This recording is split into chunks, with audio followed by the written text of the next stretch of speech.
Hey, folks, good afternoon, good evening. The weather outside is frightful, but it's not right here, right now, because number 218 is dropping with Chad Prather. Chad, welcome to What's up, Oscar brother? Mike Radio. Hey, man, it is good to be with you. Good to see you as well. How's everything going where you are? Well, it's about 18 inches of snow on the ground and nice and cold. It's great. It's great.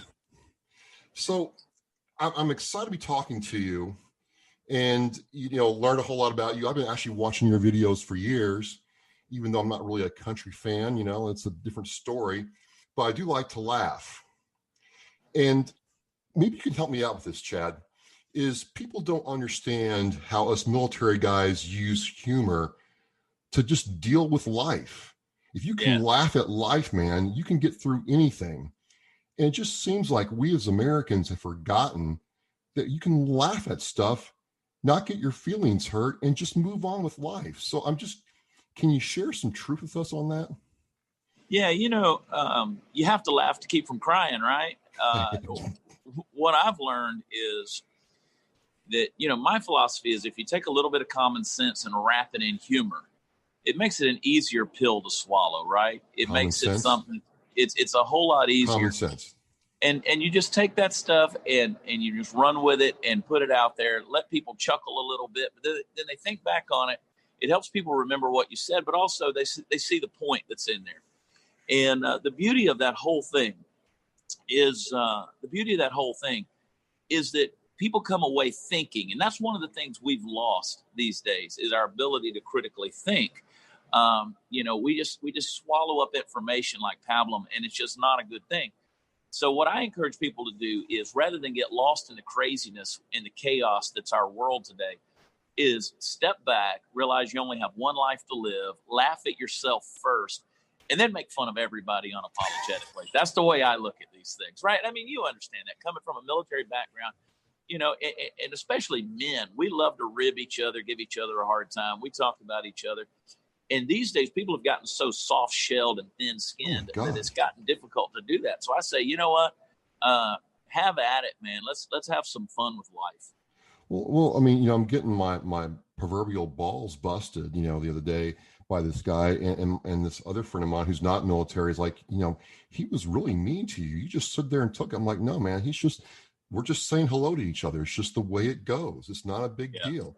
I've been made fun of before, but the reason I kind of, wanted to pick your brain about that a little bit is not only just in the general course of life, but for a lot of veterans and Americans, laughter really is the best medicine. And I'm just curious, how did you start embracing humor, not only as a way to do things, but also as a life? It's just a very interesting story when I started learning about you.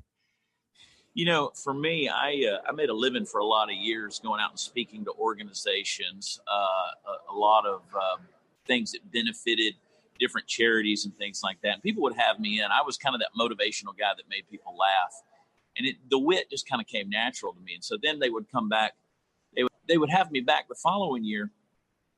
And they didn't care if I motivated them as long as I made them laugh, right? So I just I looked at that and I said, I might as well capitalize on my strengths and learn that that laughter is, to use a phrase, it is the best medicine, and people need more of it. And I'm a pretty thick-skinned guy. I kind of laugh at the internet trolls. I laugh at the people who come at you, the people who insult you, the people that are jealous. I learned a long time ago that people want to bring you down to their level of mediocrity. That people are challenged by any success that they don't have, and they want to try to point out people's flaws. And I love that because I'm the first one to insult myself. I'm the first one to self-deprecate.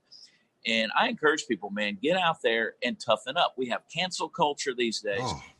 We have political correctness, which is straight out of the pit of hell, as far as I'm concerned. It's the dumbest thing in the world. We have people who are offended by everything. People who don't know what their pronouns are. They don't know if they got a wiener or a vagina. These are the insane times we're living in, man. And so I encourage people, hey, just learn to laugh at yourself and let's move on with it. Well, just from a comedic perspective, I mean, the guys like Sam Kinison and Andrew Dice Clay and even Eddie Murphy, they wouldn't survive today. They wouldn't be able to make it today. And not that you're in that line of comedy, but hasn't comedy really been affected by people's, ability or inability to just laugh at themselves? Yeah. Well, I started a line of apparel along with my message that's called Unapologetic Patriot. And I always tell people I'm not apologizing. You see these comedians that go on these apology tours because they made a joke on Twitter or something 7 or 10 years ago. And I'm like, quit apologizing, because that's an admission of guilt. You see all these guys who do it. And I always say, I don't care if you're gay, straight, black, white, fat, skinny, male, female. I don't care. We're going to make fun of everybody. If I can make fun of myself, I can make fun of you. Mocking is part of the job description, right? In comedy. So what I've seen is you have some people who they're kind of grandfathered in. You take those people who have gone out there and made a living with that type of comedy for years. If they've done that before the cancel culture started, well, then it's okay for you to do that these days. It's like they get a free pass. But these guys now want to change. You have Eddie Murphy, who's going to do a new special, and he says, I'm just scared to go out there. He didn't say scared, but he said, I'm nervous to go out there and do a new show because I have to do it differently. And now he goes back and apologizes for his old comedy bits like Raw and things like that, to which I say, get out there and go be funny, make people laugh. And it doesn't matter. Shoot political correctness right in the face. And There you go. and have at it, because people haven't changed. It's just people are still people on the inside. We still have the same sense of humor. It's just we've been taught. We've actually been brainwashed to be political correct and to be easily offended by these things. And so those are the things that I say, hey, we got to move on from that and just go out and be funny. Well, speaking of moving, I mean, because it seems like you are definitely Oscar Mike. You're on the move all the time. What is it like trying to tour and do your show in this COVID-19 timeframe? It doesn't seem to be bothering you that much, to be perfectly honest with you. Well, we've had to change the way we do business. And a lot of guys, I have a lot of pretty well-known comedians that have reached out to me and asked the same question, how are you doing what you're doing? And I said, guys, we had to change course. We were doing these big theaters. We'd go into a city, we'd do one night, and then we were on to the next city the next night. Now we go into the city and, a certain location, and we'll spend 4 nights there doing shows. We might do 6, 7 shows in the same city because people want to social distance. They want to reduce capacity. And the beauty of what we do is, rather than going into theaters, now we can go into comedy clubs, which are actually restaurants, and they can open up. And so we said, where can we go? And when they said we could do that, we just changed the course of the ship and said, hey, we're willing to be a little more pliable to the situation. You got to play the cards that are dealt. And 2020 has definitely dealt us some weird cards this year. So it's been good for us. We've been in about 21 states in the last 25 weeks. Oh, wow. We've been all over, man. And people are so hungry to get out and have fun again and just feel normal. It's been incredible, the amount of support that we've gotten over in the last 6 months.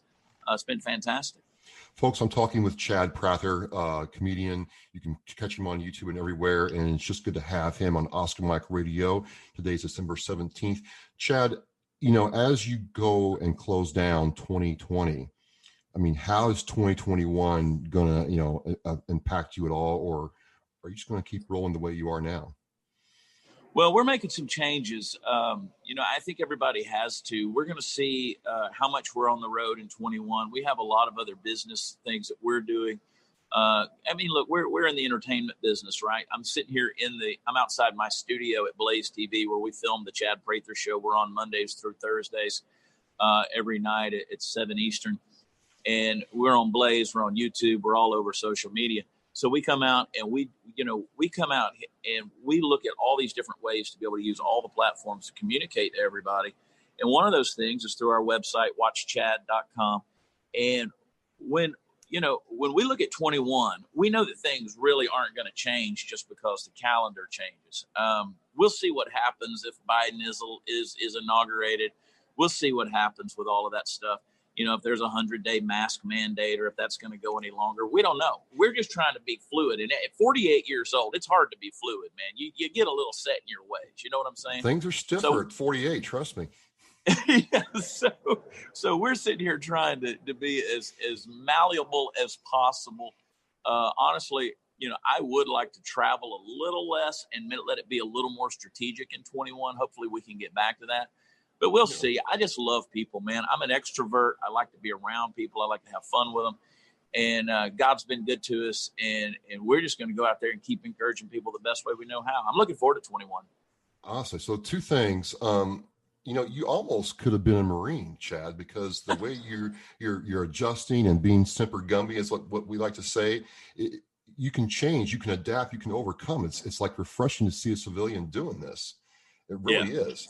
And so keeping it to the military, a lot of my brothers and sisters are struggling right now. A lot of us in the military aren't extroverts. We don't do well in crowds of people, and we don't really know how to socialize with civilians. Yeah. And so how does comedy, for us, dark comedy helps us out, but how does comedy, not just for military people, but for, people in general, might be self-explanatory. How does that help out in this time when people are closed off and they're not connected and they can't laugh together at the same joke? Yeah. How does your work feel to you when you see people enjoying what you're doing? Well, I consider myself a veterans advocate. I do a lot with a lot of organizations, a lot of nonprofits, a lot of folks that work with the veteran community and also the active duty community. And let's face it, everybody that I talk to, the men and women that have been in armed services, they love that sense of camaraderie. They love that sense of community, and people are made for that, right? Everybody that you say, the proverbial thank you for your service, they all say, look, we'll do it again. We'd love to do it again. In fact, we miss doing that because you had that. You knew that brother had your back. And that's what I think people are missing right now in 2020. When you're forcing people to distance, when you're shutting down counseling services and you have those out there with PTS, when you're shutting down the opportunity for people to congregate and come together and get the help that they need, you're isolating people. And I think that's one of the worst things you can do for people who are accustomed to the vet community and accustomed to being part of a group and a platoon and being part of a troop. That's a hard thing for a lot of people. And it's really, we're seeing everything from suicide rates to depression rates go through the roof. People can't get the counseling they need. People don't want to do counseling over a Zoom call, that especially the vet community. They don't want to do that. So we're harming people. That's the biggest symptom I see of this coronavirus is it's killing people, but not the way that we expected. And one of the ones that are some of the folks that are suffering the worst is the vet community. So I'm praying for them daily and doing everything that I can support them. And the best way I know to do that is just try to help people laugh and put a smile on their face and challenge people a little bit. And hopefully it helps because this is a weird time we're living in for sure. Absolutely. Absolutely. So, I know our time is getting short, but, I think you hit it on the head. It's getting people to laugh and being able to laugh. You don't have to get all butthurt in your feelings, on a tightrope. Just roll with it a little bit. So you're a week out from Christmas. I hope everything works out for you in terms of your touring. I see you have some tour dates in 2021. Excited to see how that goes. Speaking of Christmas, anything on Chad's Christmas list that we need to know about? Man, peace on earth, right? No, I hope people can enjoy Christmas. I'm one, a good friend of mine, Larry Alex Taunton. He's a historian and a communicator and a great debater. He's an incredible author. He and I have teamed up together, and we've kind of been pushing this hashtag called hashtag Lockdown Holiday, where we take a holiday from the lockdowns. And so in these places where they're saying no more gatherings than 10 people or don't have all of your family over, we say, no, screw that.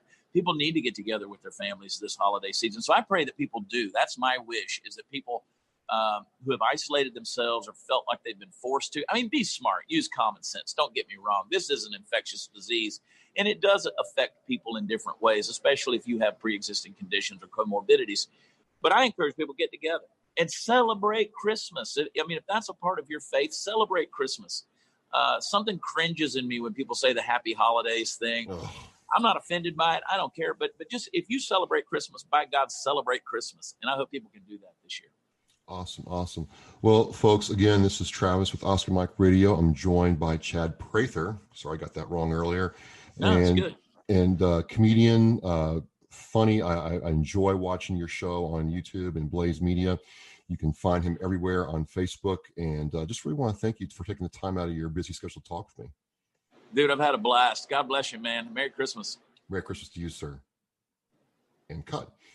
All right. I didn't know how she said 15 minutes. To want to keep to that, and I appreciate your time. Thank you, brother. So much. I appreciate you, man. Take care, buddy. Take care. See you, pal.